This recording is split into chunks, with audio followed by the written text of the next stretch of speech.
नमस्कार मित्रांनो, आज मी तुम्हाला सांगणार आहे महिंद्रा X48 याचं व्हील अलाइनमेंट कसं करायचं आणि व्हील अलाइनमेंट केल्याने काय फायदा होतो, काय नुकसान होतं, काय तोटा होतो, सगळं तुम्हाला सांगणार आहे. तर व्हिडिओमध्ये तुम्ही बघू शकताय.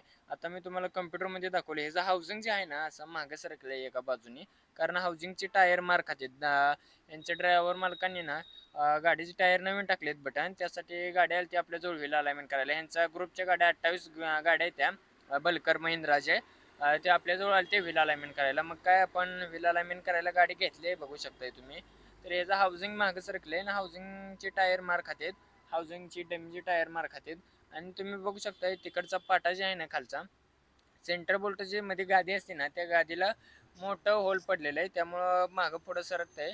त्यासाठी गाडीचं आधी काम करायला लावलं त्यांना. पाट्याचं काम करून आले ते दादा रिवर्स रिटर्न आपल्याजवळ. मग काय आपण यू क्लेमची बोल्ट ती खोलून घेतली, कारण हाऊसिंग आपल्याला सरळ करायला लागतं. तर त्यासाठी आपल्याला यू क्लेमची बोल्ट ती खोलून घ्यावं लागते. काय मग खोलून घेतली मशीन आपलं कटाकटमध्ये ओकेमध्ये. मग काय नंतर जॉकी लावून घेतला बघा. तर ते आपल्या ॲडजस्टनुसार करायचं व्हील अलाइनमेंट, म्हणजे टायर वगैरे मार खाणार नाहीत. ह्या पद्धतीने आपण व्हील अलाइनमेंट करायचं. मग काय घेतले आपण बघू शकताय तुम्ही. जॉक वगैरे लावून घेतलं तर तुम्हाला आता पुढे जाऊन रिडिंग दाखवत बघू शकताय कसं कमी होते बघू शकताय तुम्ही. आता 1.2 मध्ये, आता 1.0 मध्ये झालं. जसं जॅक वाढवेल तसं तसं कमी होते. तर आता बघू शकताय मगाशी कसं हाऊसिंग तिरकं होतं ना, आता ते सरळ झालेलं आहे बघू शकताय.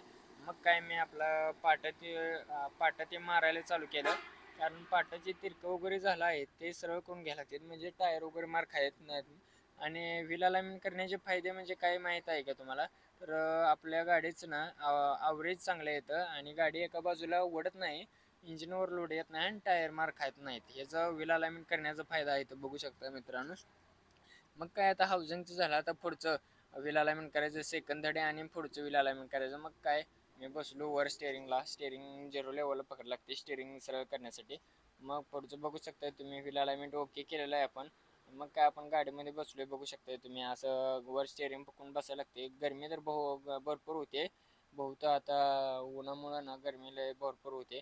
मग काय आता केलं बघा. आता सेकंड धडेच व्हील अलाइनमेंट करायचं. सेकंड धडेच 7.5 मध्ये रॉंग आहे. मग काय आयफोनचा आपल्या टाईमलेस लावला, फास्टमध्ये व्हिडिओ ते काढून घेतलं, म्हणजे असं सावकाश वगैरे तुम्हाला पण टाईमपास होणार नाही. टाईमलेसनं कसं समजून जाते. हे वरचा रॉड ते फिरवायला लागतो बघू शकताय तुम्ही. हे रॉड जे असतात ना बॅलन्स रॉड वगैरे, त्याच्यावर व्हील अलाइनमेंटची सेटिंग असते पुढची आणि मागचं आपलं यू क्लाइम बोल्ट ते खोलून ते करायला लागते. मग काय गाडीचं व्हील अलाइनमेंट झालं बघा. डमीचं ओकेच आहे ह्याचं व्हील अलाइनमेंट. हाऊसिंगचं जास्त रॉंग होतं. हाऊसिंगचं जास्त असलं ना, पुढचे टायर मार खातात आणि मागचे टायर मार खातात. मग काय ड्रायव्हर साहेब गेलं बघू शकताय तुम्ही गाडी घेऊन आपलं. ड्रायव्हर पण भरपूर खुश झालं. तर भावानं व्हिडिओ कसा वाटला लाईक सबस्क्राईब करायला विसरू नका. तर भेटू पुढच्या व्हिडिओमध्ये.